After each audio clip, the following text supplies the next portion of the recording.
HIV virus میں اور AIDS میں بڑا فرق ہے. یہ وائرس ایسے نہیں شفٹ ہوتا. کسی کو بلڈ لگ بھی جائے تو 1000 میں سے 3 مریضوں میں جانے کا چانس ہے. صرف لوگ چلے پھر رہے ہیں, گھومے پھر رہے ہیں, HIV پھیلا جا رہا ہے. غلط بات ہے بھائی, ایسا نہیں ہے.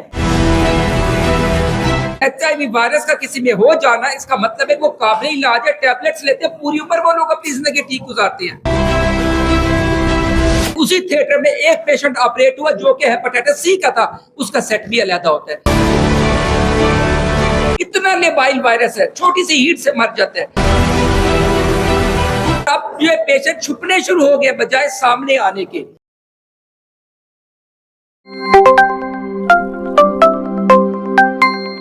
باہر ہوا میں زندہ رہتا ہے, یہ تو باڈی کے اندر زندہ رہتا ہے. دوسری بات یہ کہ HIV وائرس میں اور ایڈز میں بڑا فرق ہے.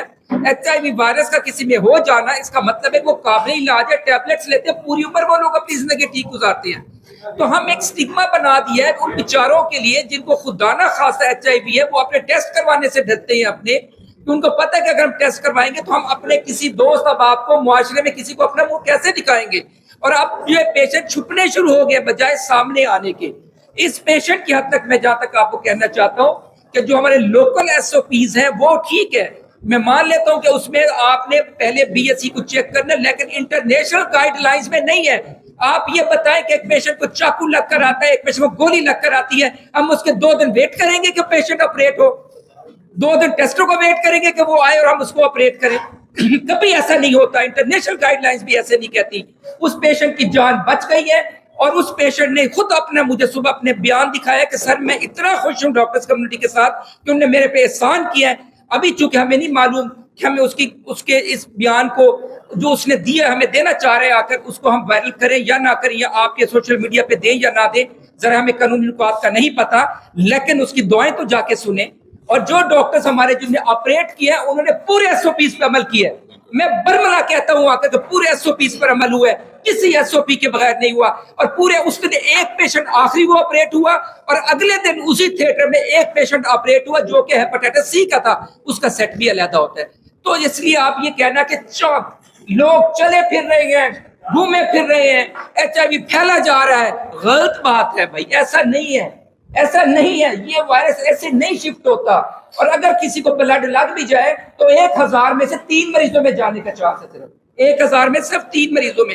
اتنا لیبائل وائرس ہے, چھوٹی سی ہیٹ سے مر جاتا ہے. جو ہم آپ کے جو آٹو کلیو کرتے ہیں اس میں تو ہمارا ٹیمپریچر بھی کوئی 134 ڈگری سینٹی گریڈ, اتنا ہائی ٹیمپریچر ہوتا ہے, اور ایک خاص ٹائم بھی رکھا جاتا ہے, اس میں 30 منٹس رکھا جاتا ہے, اس میں تو گنجائش ہی نہیں ہے. تو اس لیے میری ریکویسٹ یہ ہے, میں صرف 2 منٹ سے ریکویسٹ کرنا چاہتا ہوں. اور اب آپ بھائی تو خیر سارے ساتھ ہمارے کھڑے ہوئے, آپ کا تو خیر میں بنس again I will be highly thankful to you for you people for whole of my life. اگر میں کہ جس طریقے سے آپ ہمارے ساتھ کھڑے ہوئے, لیکن ہمارے کچھ دوست ایسے بھی ہیں جن کو شاید غلط فیڈ کیا گیا, یا شاید ان کی کوئی مجبوری ہوگی, یا شاید ان کے کوئی اپنے تعلقات ہوں گے کہ انہوں نے کچھ اس قسم کا مس پروپیگنڈا کیا. میں آپ کے توسط سے ایک بات آج بڑی کلیئر کرنا چاہتا ہوں. میں یہ کہنا چاہتا ہوں کہ آپ اس کی انکوائری کسی انٹرنیشنل فورم پہ کروا لیں, اور اگر آپ کو 1% بھی اس میں کمی بیشی نظر آتی ہے نا, تو آپ یہ جتنے جونیئر ڈاکٹرز ہیں نا جن کو آپ نے سسپینڈ کیا یا ٹرمینیٹ کیا, میری ایک خواہش ہوگی آپ ان سب کو بحال کر دیں, مجھے آپ ٹرمینیٹ کر دیں, مجھے کوئی ضرورت نہیں ہے.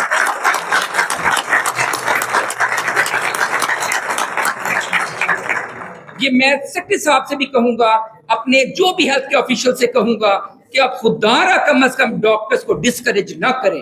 ڈاکٹرز کووڈ میں کون سامنے آیا تھا بتائیں؟ کووڈ میں یہی ڈاکٹرز ہیں جنہوں نے سرو کیا. بھائی بھائی کو نہیں ملتا تھا, ماں بیٹے کو نہیں ملتی تھی, بیٹا ماں کو نہیں ملتا تھا, باپ کو نہیں ملتا تھا.